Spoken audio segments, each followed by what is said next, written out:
Look, everyone keeps asking me what happened with Eric, and honestly, I'm sick of explaining myself to people who weren't even there. I'm Kalista, I'm 23, and this whole situation is way more complicated than anyone wants to understand. I met Eric through our mutual friend Sienna at this house party 4 months ago. He seemed sweet enough, really into physical touch, which I appreciated since that's my love language. The guy was always doing nice things: concerts, festivals, movies, even this 5 day beach vacation that was actually pretty fun. Don't get me wrong, it was all nice and everything, but isn't that what boyfriends are supposed to do? If you're dating someone, you should want to make them happy and show them a good time. Eric was one of those guys whose mom clearly raised him to be super polite and respectful, always opening doors, insisting on paying for everything, remembering random details about things I mentioned in passing. He'd text me good morning every single day, constantly checking in about how I was feeling, dropping whatever he was doing if I needed something. It sounds sweet when I put it like that, but honestly, it started feeling like a lot of pressure. Between us, I was getting kind of bored. Eric was so predictable. I could map out our entire weekend by Tuesday.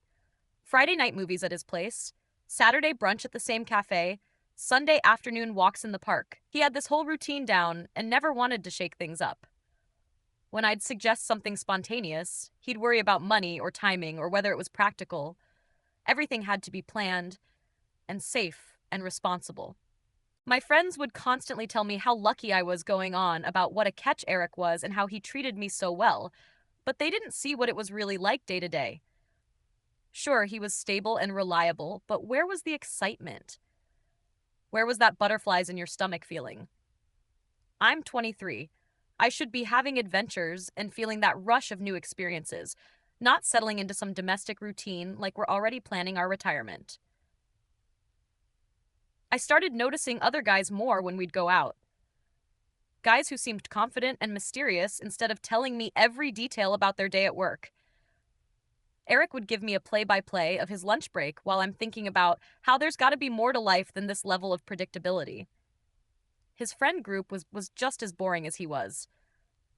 Nice guys who'd sit around playing video games and talking about work projects. When we'd hang out with them, I felt like I was aging 10 years in one night. I wanted to go to parties and meet interesting people, but Eric was always worried about getting home at a reasonable hour or not spending too much money on a night out. Here's the thing, though. Eric really did treat me well. Maybe too well. He'd surprise me with my favorite coffee, plan these elaborate date nights, buy me flowers for no reason, but it felt more like he was following some playbook on how to be the perfect boyfriend instead of actually being spontaneous and romantic. I started feeling guilty for not being more grateful, which made me resent the whole situation even more. He was doing everything right according to everyone else, but it just wasn't working for me anymore. I needed someone who could keep me guessing, make me work a little for their attention, instead of just being available 24/7. That's when I downloaded dating apps. Not because I was planning to cheat or anything. I just wanted to see what else was out there. Eric didn't need to know because I was just looking, just curious about what kind of options existed beyond my current situation. The matches started coming in, and suddenly I remembered what it felt like to have choices. Guys who didn't text back immediately, who had interesting jobs and hobbies, who seemed like they actually had full lives that didn't revolve around their girlfriends. It was refreshing to talk to people who weren't constantly asking about my feelings. That's when I matched with DeMarcus. Right from his pictures, I could tell he was different from Eric. He looked confident, had this edge to him that Eric completely lacked. Tattoos, motorcycle, some job that sounded way more exciting than whatever Eric did in his office cubicle. When DeMarcus messaged me, he was direct and flirty without being clingy or needy. We started chatting, and I felt this excitement that had been missing with Eric for months. DeMarcus would take hours to text back, which should have annoyed me, but instead made me want his attention more. He'd make these slightly inappropriate comments that made me feel desirable in a way Eric's constant compliments never did. I kept telling myself it was just harmless conversation, just talking to someone new. But honestly, I was already emotionally checking out of my relationship with Eric. I'd catch myself comparing everything Eric did to what I imagined DeMarcus would do instead. 2 months into dating Eric, I finally agreed to meet DeMarcus for coffee. Just coffee, nothing more. But the second I saw him in person, I knew I was in trouble. He had this energy Eric completely lacked. Confident, a little cocky, didn't seem to care whether I showed up or not. We ended up talking for hours, and when he suggested going back to his place, I didn't hesitate. Being with DeMarcus was everything my relationship with Eric wasn't. There was this intensity, this passion, this feeling like anything could happen. DeMarcus didn't constantly ask if I was okay or worry about my comfort level. He just took charge, and it was exactly what I'd been missing. I started meeting DeMarcus whenever Eric was at work. It was easy since Eric trusted me completely and never questioned where I was going or who I was with. Actually, that bothered me too. Like, shouldn't he be a little concerned about losing me? His complete lack of jealousy made me feel like maybe I wasn't that important to him anyway. Everything with DeMarcus felt dangerous and thrilling. He wouldn't always respond to my texts, which made me obsess over my phone, waiting for his messages. When we were together, he'd mention other women or talk about his exes in ways that made me feel like I had to compete. It should have been a red flag, but it just made me want him more.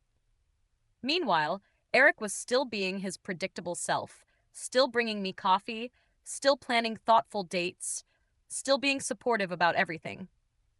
But now it all felt suffocating.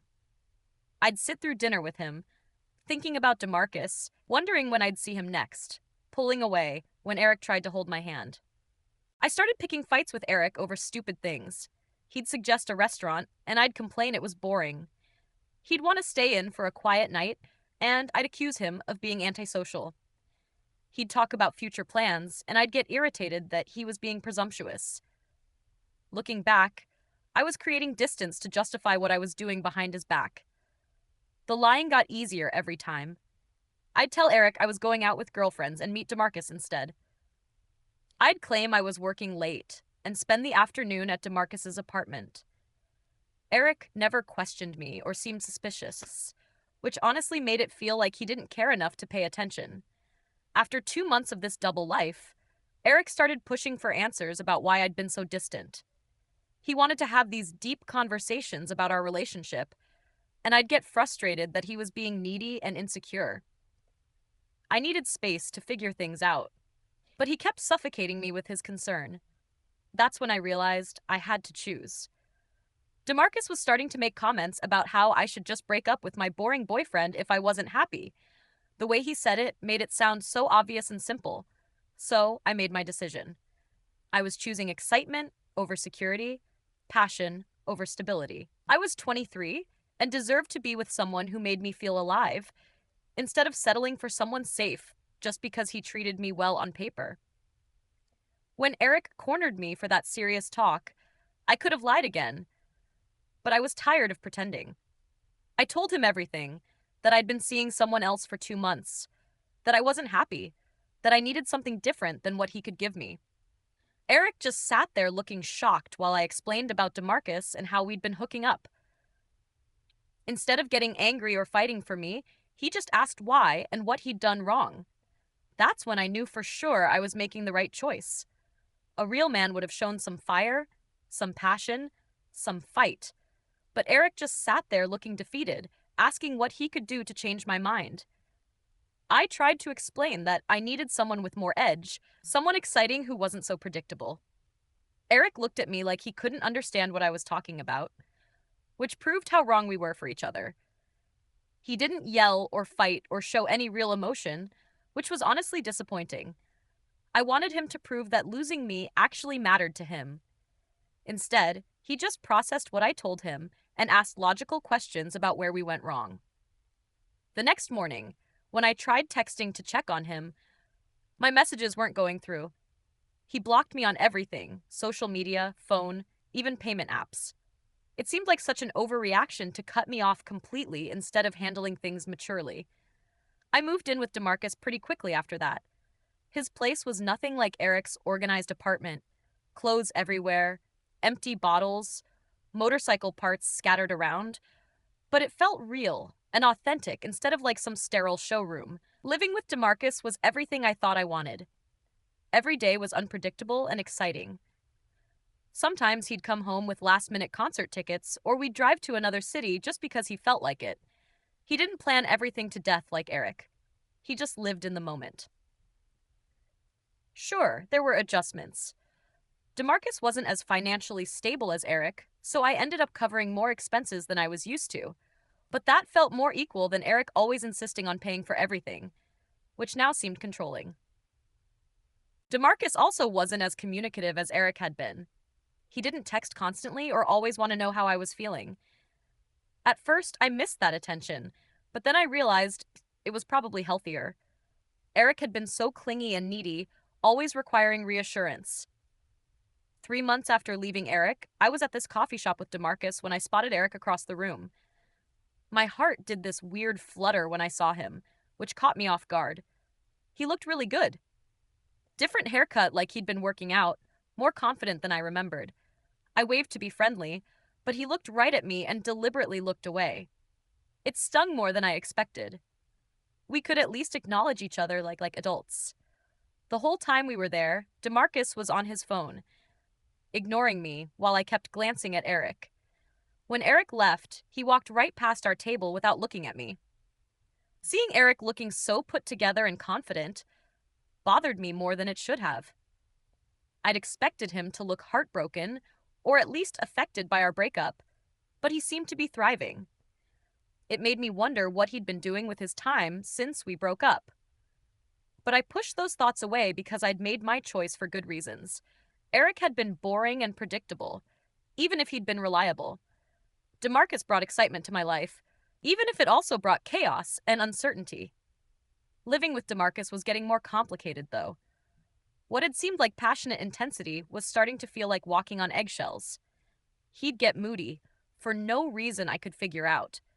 And when I'd ask what was wrong, he'd accuse me of being needy. DeMarcus started checking my phone when I wasn't around.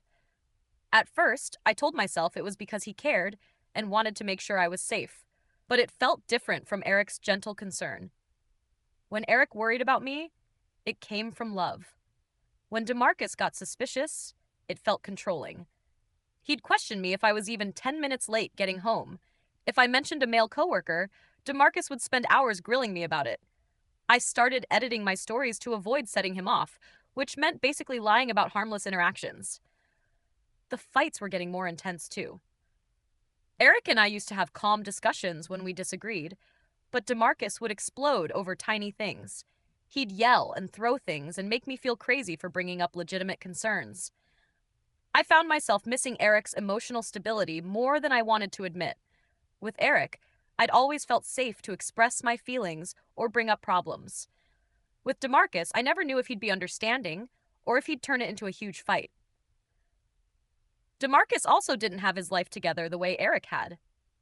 He was constantly behind on bills, couldn't keep steady work, and expected me to cover more and more expenses. I started resenting that I was basically supporting both of us. When I'd try to talk about our financial situation, DeMarcus would get defensive and accuse me of being materialistic. He'd say, at least he wasn't some boring office drone like my ex. And I should appreciate that he was a free spirit. But honestly, Eric's stability was starting to look appealing compared to wondering if we'd make rent each month. Eric had never made me worry about money or having a roof over my head. Meanwhile, I'd hear through friends that Eric was doing really well. He'd gotten promoted, was taking classes, had joined a gym. People said he seemed happier and more confident than ever. Part of me was glad for him, but part of me was hurt that he was thriving without me. The breaking point came when DeMarcus grabbed my wrist during an argument and squeezed hard enough to leave bruises. He'd been drinking and accused me of flirting with some guy at a party. When I tried to defend myself, he got physical in a way that actually scared me. He apologized the next morning, said he'd been drunk and stressed, that it would never happen again. But I couldn't stop thinking about how Eric had never once made me feel physically unsafe, even during our worst disagreements. 6 months after that incident, I finally left DeMarcus. It wasn't easy.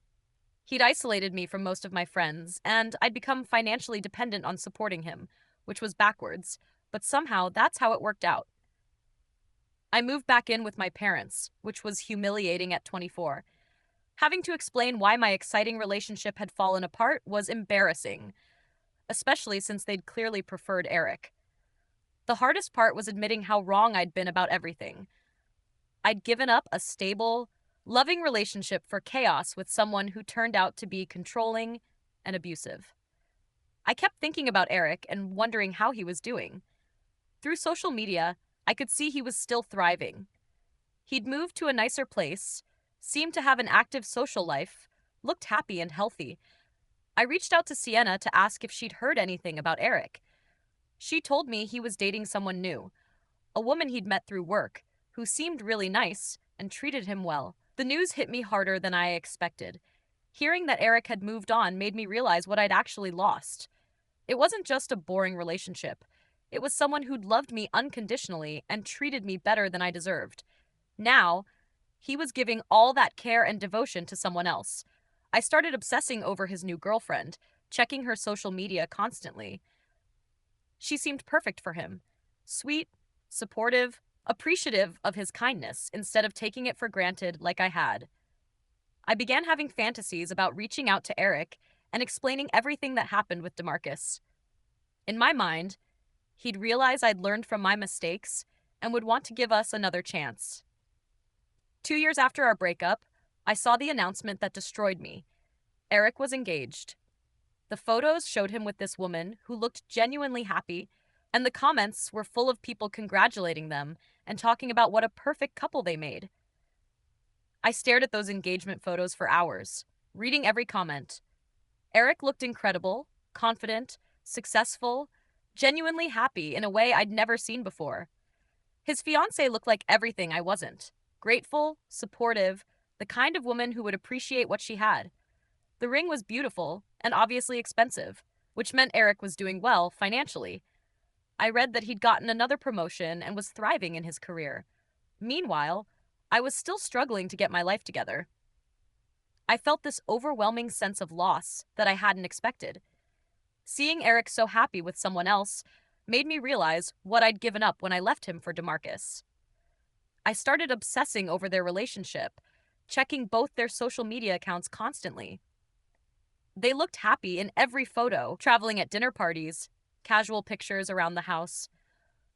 She'd post captions about how grateful she was to have found him. Reading her posts made me angry because she was getting credit for appreciating Eric when I'd been with him first. She was acting like she'd discovered this amazing man when I'd already done the relationship work. Since Eric still had me blocked everywhere, I created a fake account and sent him a long message. I explained how wrong I'd been about DeMarcus, how much I'd come to appreciate Eric's qualities, how much I regretted throwing away what we'd had. I told him about how badly DeMarcus had treated me, thinking that would make him feel protective. I explained that I'd been young and stupid, that I'd learned from my mistakes, that I was ready to be the girlfriend he deserved. But Eric never responded. I waited for weeks, checking constantly, but he probably deleted it without reading, or his fiancée saw it first and made him block my fake account too. The wedding was approaching, and I was running out of options. I found out when and where it was happening through social media. I knew it was crazy, but I decided to go and try to talk to Eric before the ceremony. When I got to the venue, there was security, and I couldn't get close without an invitation. I watched from across the street as guests arrived, looking happy and excited. I felt like an outsider looking at the life I could have had. I saw Eric arrive, and he looked incredible, confident, handsome, genuinely joyful. His bride was beautiful and glowing, surrounded by people who clearly adored her. They looked like they belonged together in a way Eric and I never had. Standing there watching Eric's wedding, I realized I'd lost him forever. He'd found someone who appreciated him and made him happy in ways I never had. 6 months after Eric's wedding, I was still struggling to move on. I tried dating, but couldn't stop comparing everyone to Eric and finding them lacking. None of them had his kindness, his reliability, his genuine care. My friends were tired of hearing about Eric and kept telling me I needed to move on, but they didn't understand what I'd lost when I left him. A year after his wedding, I saw an announcement that made my stomach drop. Eric's wife was pregnant. They looked so happy in the photo, both glowing with excitement about starting a family. This felt like the final proof that Eric was never coming back. He wasn't just married, he was building a family with someone else. I decided to make one final attempt and wrote him a real letter that I mailed to his house. I told him how sorry I was, how much I'd grown since our breakup, how happy I was that he'd found love with someone who deserved him. But Eric never responded to my letter either. 3 months later, I saw the birth announcement. Eric and his wife had a healthy baby boy, and they looked exhausted, but blissfully happy. Eric was a father now, building this beautiful life with his family, while I wasn't part of it at all. I was just some girl from his past that he'd rather forget. I tried moving to Houston to start over, thinking maybe distance would help me forget Eric. But even there, I couldn't escape thinking about him constantly. Now I'm 28 and I realize this is my life. I'm the girl who had true love and threw it away for someone exciting who turned out to be garbage. Eric is never coming back. And honestly, why should he? Everyone tells me I need to move on. That obsessing over Eric is unhealthy. But they don't understand that Eric wasn't just some ex-boyfriend. He was the person who showed me what real love looked like. I've tried dating other people, but they all fall short. They're either boring like I used to think Eric was, or exciting like DeMarcus, but just as unreliable and selfish. Sometimes I wonder if I've idealized Eric in my memory. But then I remember specific moments. How he'd bring me coffee. Exactly how I liked it. How he'd listen to me vent about work. How safe I felt with him. And I know it was real. The therapists keep asking what I learned. And I tell them I learned not to take good people for granted. But that doesn't help me now, because Eric is gone. And I can't apply that lesson to him anymore. Now I'm alone in Houston where nobody knows about Eric, and I can pretend to be someone who just hasn't found the right person yet. But the truth is, I did find the right person, and I chose someone else because I thought I deserved better. The worst part is, Eric probably doesn't think about me at all anymore. He's busy with his wife and kid, living this full, happy life that doesn't include me. Meanwhile, I think about him constantly.